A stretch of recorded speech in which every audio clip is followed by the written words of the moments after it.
First of all, thank you very much for your hospitality and your willingness to have us. It's a pretty rude guest speaker who arrives with a retinue of about 8 people and sort of imposes on your hospitality. But as we talk about St Ailes Skiffs, what you'll find out is that that's in fact what it's all about. It's very much a community-based program, and we're just going to run some slides in the background of the build and the use of Cariad, the skiff you've seen today. But on behalf of the group of us who've come from the Welsh Church, I just want to say thank you for your hospitality, and it's lovely to share with you. I'm going to talk hopefully for just 10 minutes, and I'm going to hand over to Chris, one of our boat builders and boat rowers. There are 3 people in particular I would like to acknowledge tonight. We built this boat partly because a student accommodation hall was going up next door to us, and we thought there'll be people who may want to come in and worship with us or pray with us, do the sort of things churchy people do. But that will not be everybody's cup of tea. Wouldn't it be nice if we had something to offer the students next door?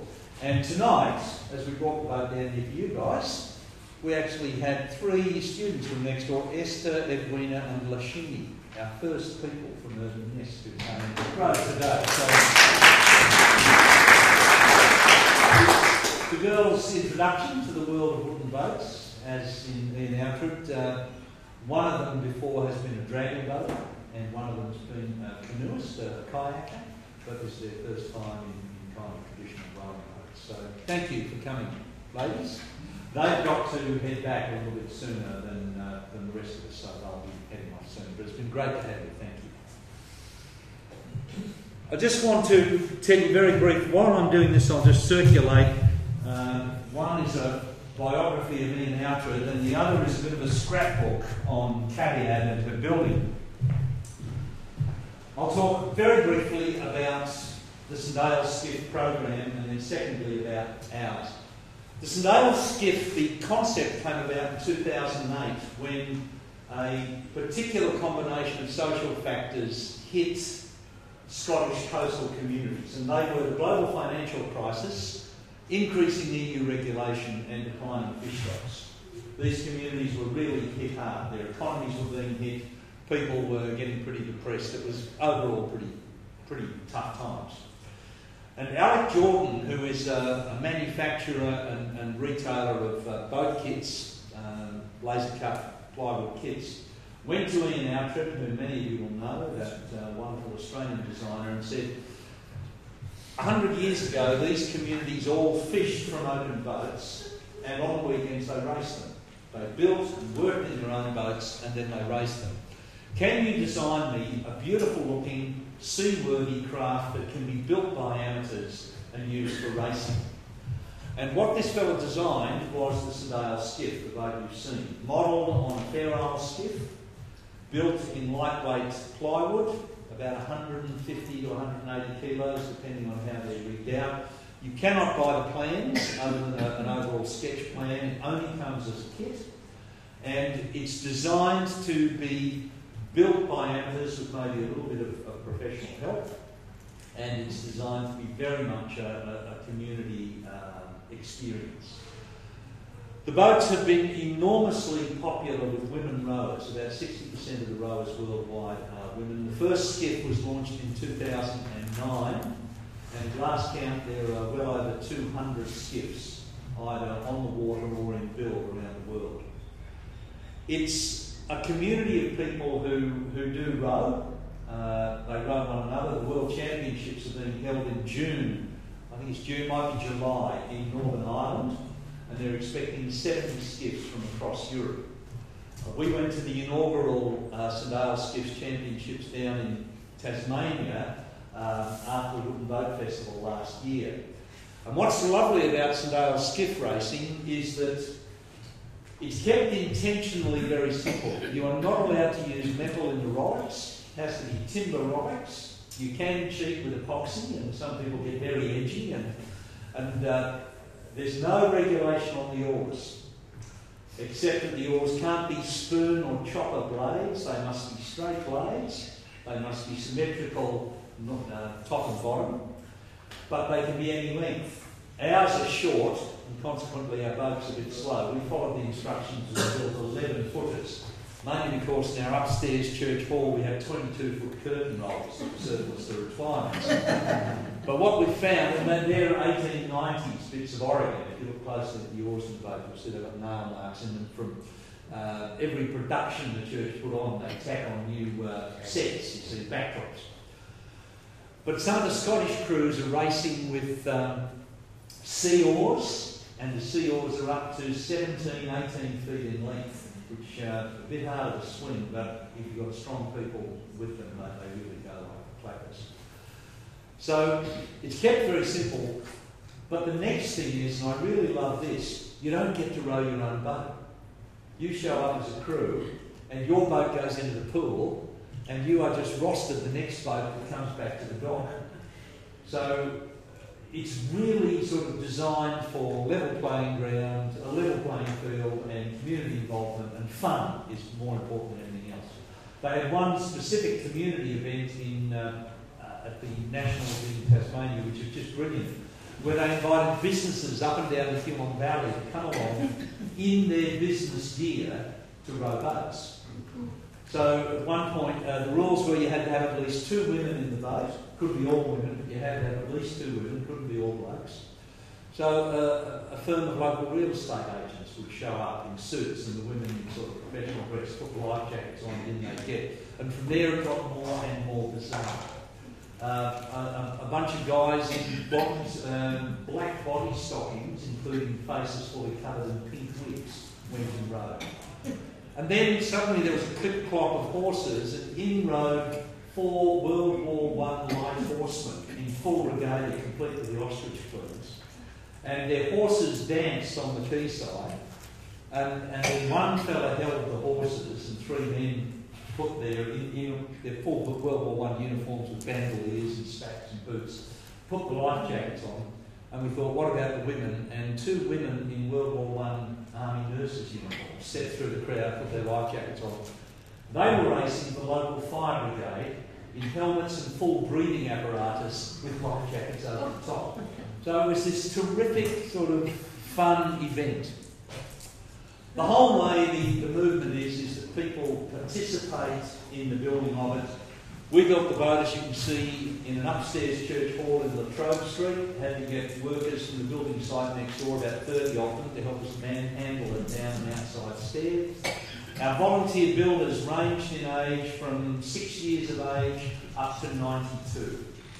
And there was a core group, you probably see, there's some of the younger kids there working on it. Now, one of our right-hand men who really ran it is Chris, and I'm going to invite Chris. Chris is a carpenter, had a lifetime in building and does fine joinery work, and Chris is going to tell you a little bit about his involvement with the program and what he got out of it, and then when he's finished I'll come back with a few closing remarks and we'll do some Q&A, if that's okay. Thanks, mate. Well, seeing you all involved in boats, I found one extreme thing about building a boat. I've been a carpenter all my life, and what is it with carpentry? It's this or this. Everything is straight. And when I got into building the boat with Jim, I wasn't interested in the start when they started doing it.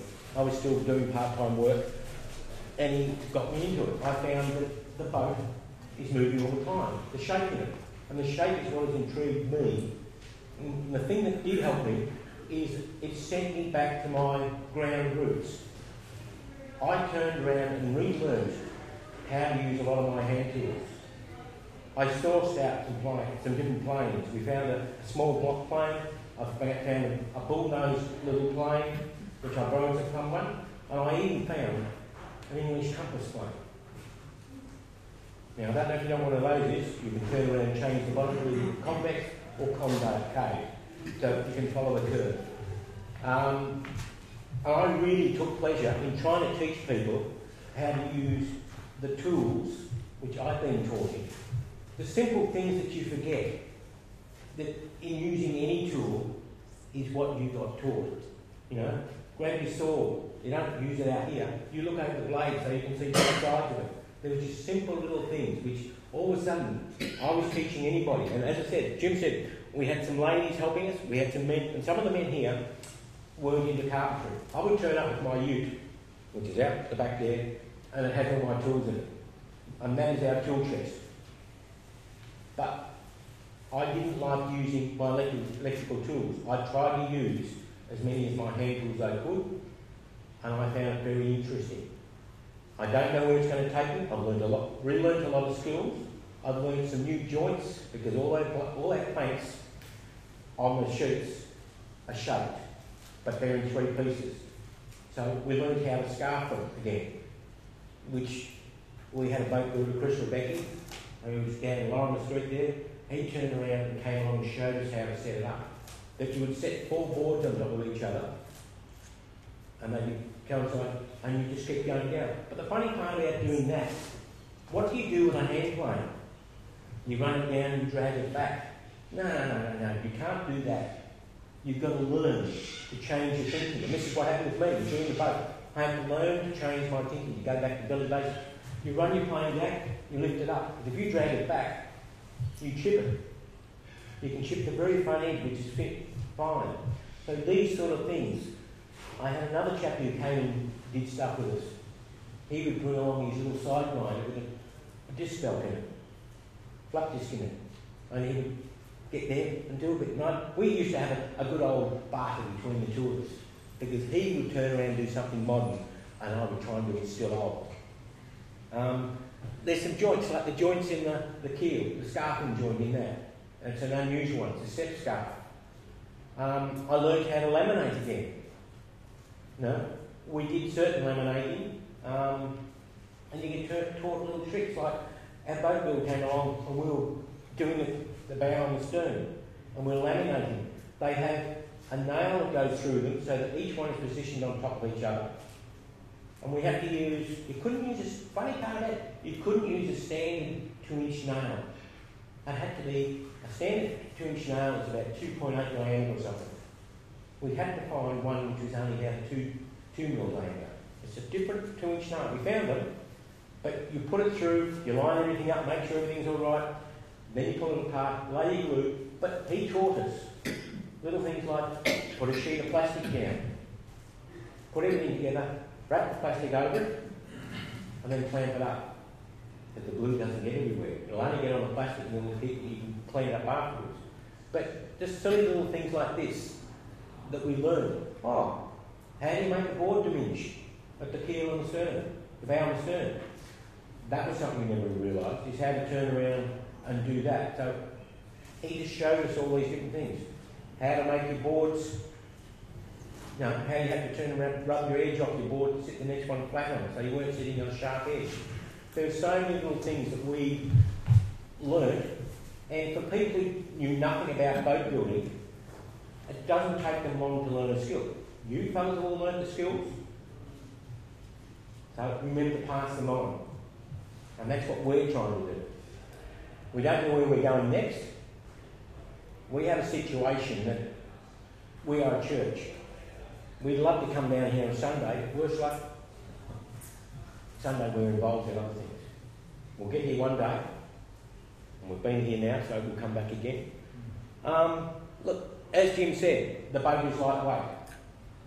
4 of us can pick it up. We can carry it from the shed out to the water and put it in the water. We do it at Elwood. We take it, pick it up off the beach, walk it up and put it on the trailer. So it's not that heavy. They're not heavy. We learned how to row. When we were on the Franklin River, when we first started off on the passage to Franklin, we rowed 3 days going up towards Franklin. We hopped in the boat. Now, Jim didn't tell you, we met up with a group of Iranian refugees. I don't want to call them refugees, but a group of Iranians. We met up with them and they came with us from Adelaide. Now, they were as green as us. They didn't know how to row, didn't know how to sit in the boat, and didn't know what they were in for. But by the end of it, they had a fantastic time. We learned how to row, and we got there. We didn't row all the way. We rowed a little bit. First day, I think we did about 5 kilometres, and then got towed. Next day, we probably did a bit more. But the last day, rowing up to Franklin, we succeeded. We rowed, I think, the whole of the day, which was a big achievement. But we were lucky. When we first started off, we had a Scottish lass, Ali, who decided to hop in the boat with us. And we said, we know nothing about rowing. She said, okay, who's your strongest rower, who's your weakest rower? And we said, we don't know. She said, all right, we'll try people out. Explained to us who was the person who sat near the sat in number one position. Well, Jim orders them the other way around to me. I always call number one from the front or the bow of the stern. We get it wrong. But number one is your stroke. So we had to work out who was the stroke. We had this young Iranian fellow who was a bull and a half. He could row all day and he kept rowing. We put him in number two position first up. Oh, gee, I got a sore back after a few hours.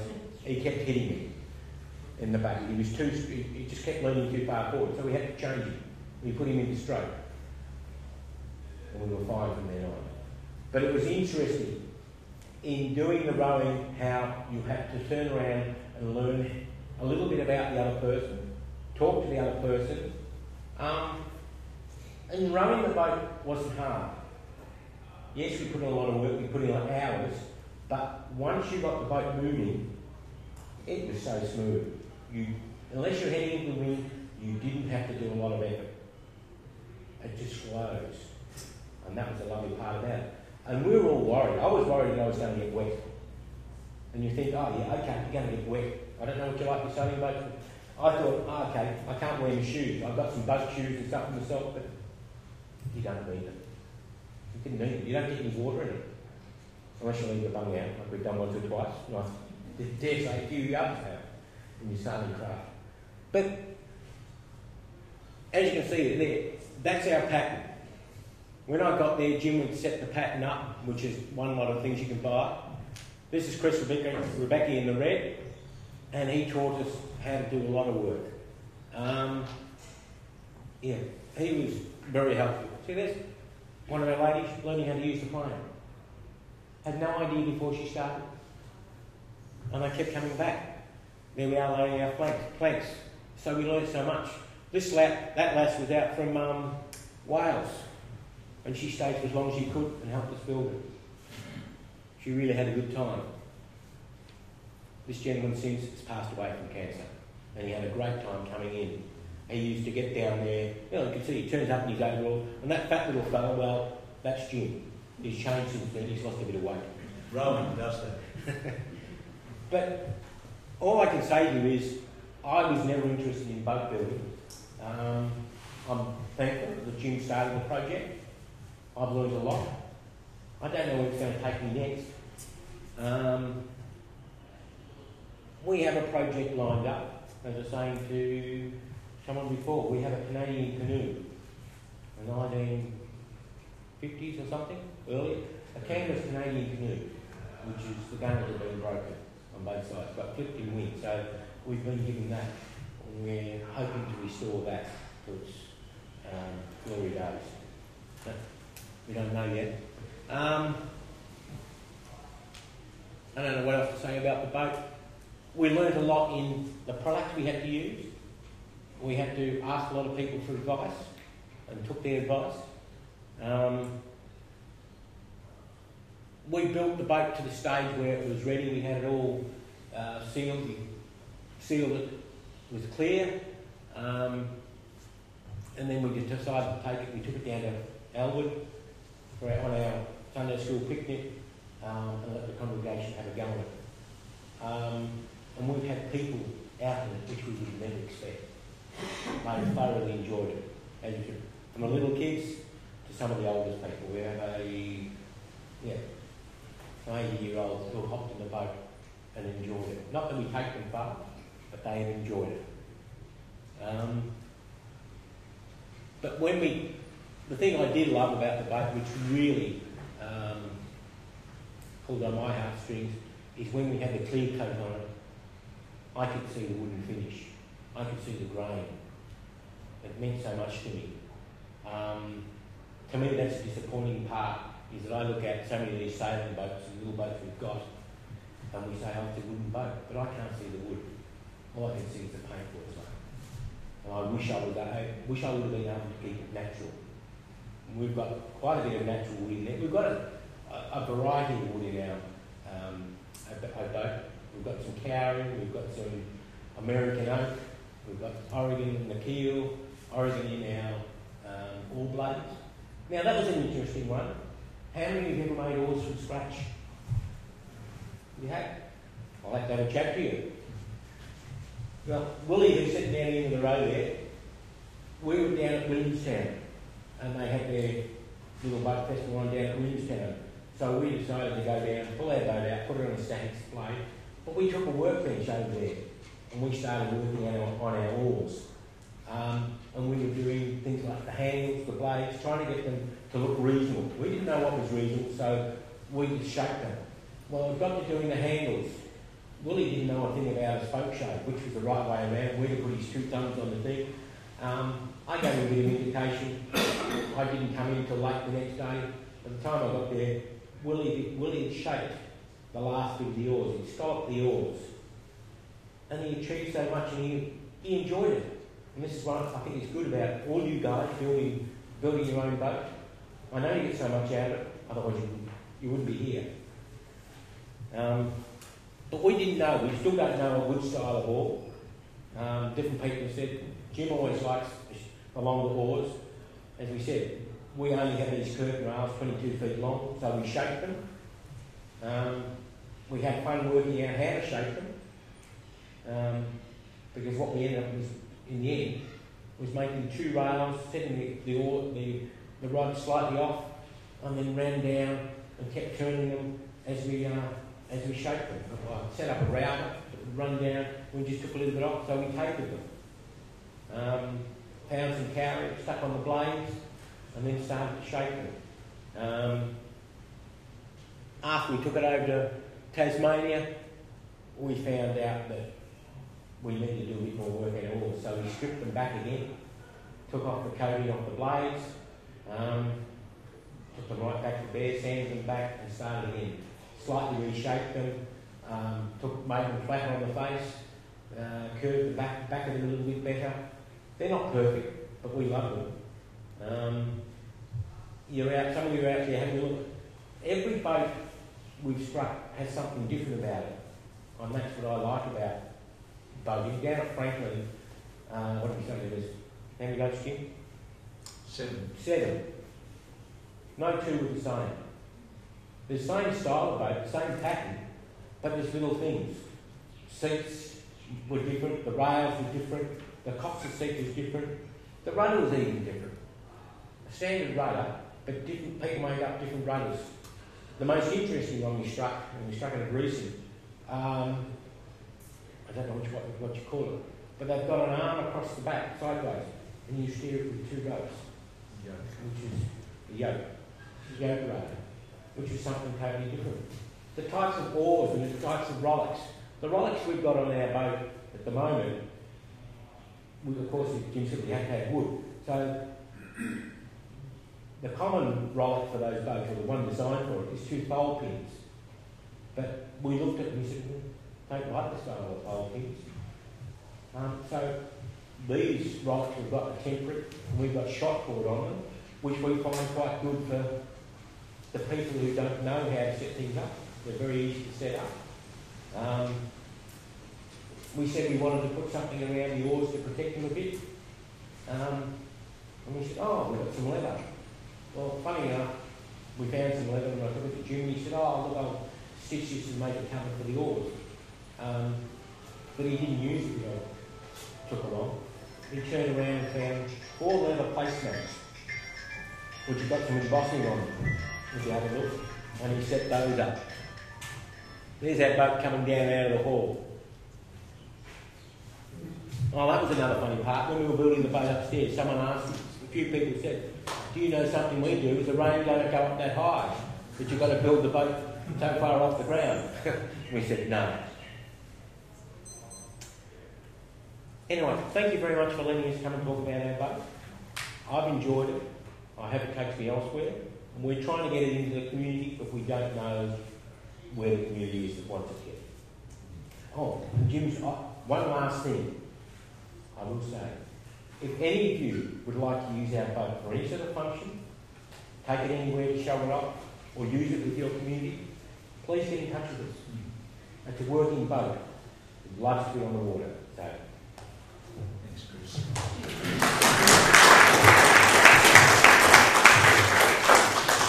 Just very briefly, some of the things we've done. We've been camp cruising on the Gippsland Lakes. We've hired a cruiser and gone out with students again. Had some marvellous times there. One time we were out with a Chinese student from the foothills of the Himalayas. So the Himalayas come down to China. And we had to stop the boat because we were surrounded by dolphins and seals playing on Lake Victoria, and the student just couldn't believe it. So that's one thing we've done.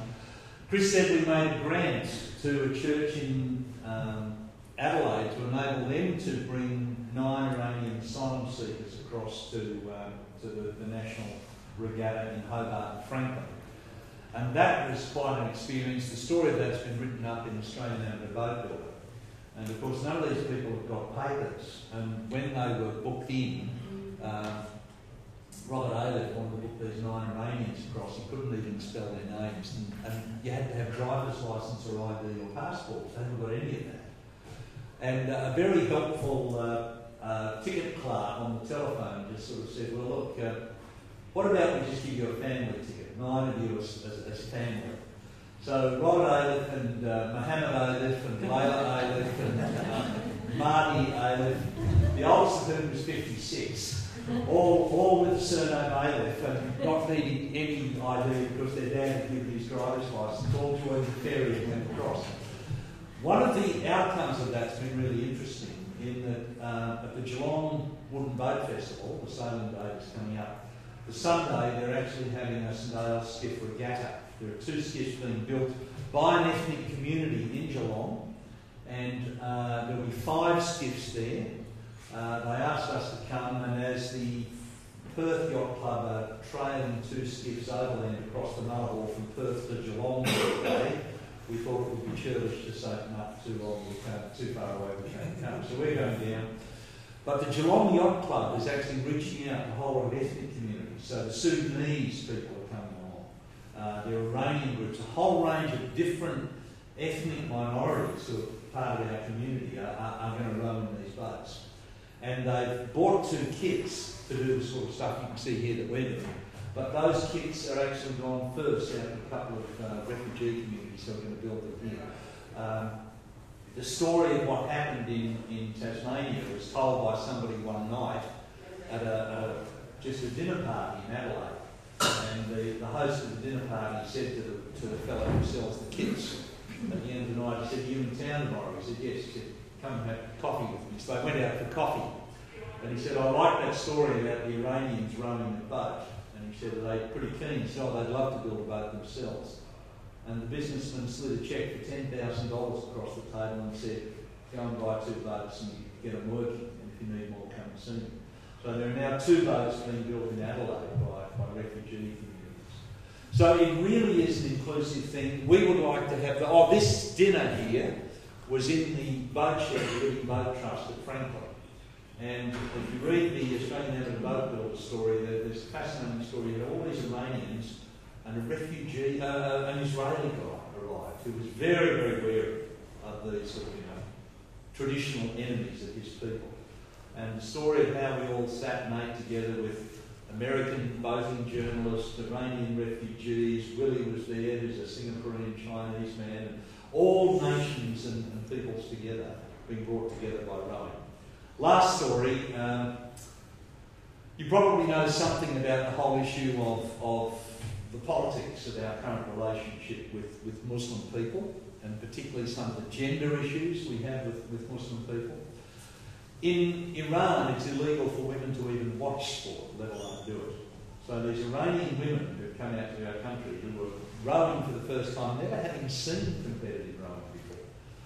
We had the distinction of coming last in every race we participated in. We almost got 4th in one 5-boat race. We were racing 4th, but we still came last. But that race, everything started to come together. And if you're a rower, you know that the oars hitting the water, the surge of the boat, the rhythm, the sound, everything just comes together. And we had this photograph here of it, you'll see it coming up, 2 women with sort of straw hats on, held down. Underneath the straw hats they had the hijab on. And they were 2 Iranian sisters. I coxed that race and we did really well. The girl in the bow, we came back into, and she would really loved it, and everything was singing. We got back to the bow, and this 35-year-old Iranian single girl jumped out on the pier, raced along the wharf, leapt into my arms and kissed me on the mouth. And then suddenly thought, oh, hang on, no, we're not meant to do that. And it was simply the thrill of teamwork, of people who couldn't, her language, she had very poor English. So from across a gender divide, an ethnic divide, a religious divide, and a language divide, she had this moment of absolute transcendence of feeling at one with a group of 5 people as we rode that boat. That's the tremendous potential of it. And when you go on some of these regattas, you really begin to see and experience that. That's enough from us. I don't know whether you want to ask any questions, Chris. Well, I think one thing you said, Jim, was that you distinguish yourself by coming last in every race. Yep. And I think Proud. that there's a lot to be said for consistency. Does anybody have any questions in relation to Jim's work with the St Ives Skiff, with the people involved with it, how it was built, where? Well, why called Carryad? Carryad is we had a competition in church. And Carryad Usually the winning name gets selected, doesn't it? Sorry? Doesn't usually the winning name get selected? Carryad is simply the Welsh word for love. So Carryad View is the love of God, which of course is a Christian reference. But if you're lying in the arms of a very attractive and beautiful Welsh girl, it's what you whisper in her ear in tender moments. It means darling. Love or darling. So it is we met a man from the Sandringham Yacht Club who actually owned a boat called Carryad for many years and never knew what it meant. So it is a name used in verse. Well, you do have a problem. I don't know if you read, did you read it as Carryad on the boat? I did. Oh, you're lucky then, because when we were in Franklin, they could never pronounce it as Carryad. It was Carryad. Were they locals? Yeah.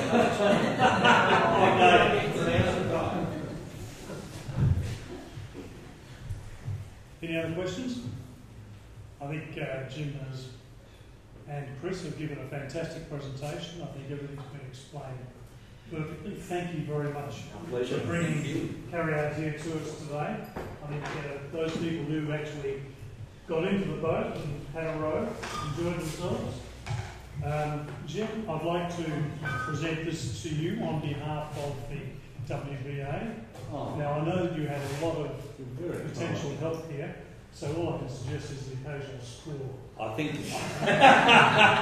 that's very, very wise. Thank you so much. It's been our privilege to be here, and we feel it's, the world of wooden boat people is a very special world, as I think Chris was saying, and it's something I've been passionate about for a long time.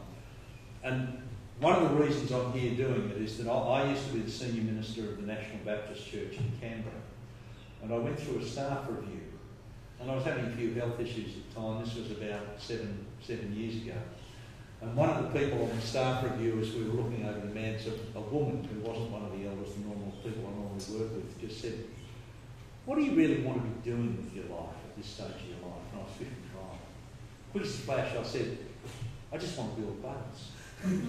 And she looked at me and said, "Well, maybe that's what you've got to do." And there was this light switch went on, and it's one of the reasons I resigned from that church and came to this church. And it was only belatedly that they let us build a boat, and they thought I was mad, but they've now come to accept. Before you sit down, Jim lives at Walkerville, and Jim makes his way down here to Melbourne each week to come and work in the church. But Jim has an acre or so, and on his property he's got a big shed. There's a boat in there, which is, I don't know whether it'll get finished, that one. And he's got another one which he did build. What's the little one you built yourself, your last one? That got us started in the fashion, because you got interested in your... Well, I've got a couple of boats, but Cwch, which simply means the wee boat, is a Phil Bolger Gloucester light dory, just built from Harold Payson's books. And eventually, I think I'm coming around to an Arctic Tern, one of Alfred's Arctic Terns, because I think they're just a beautiful. Thank you. Thanks very much, Chris. Thank you all.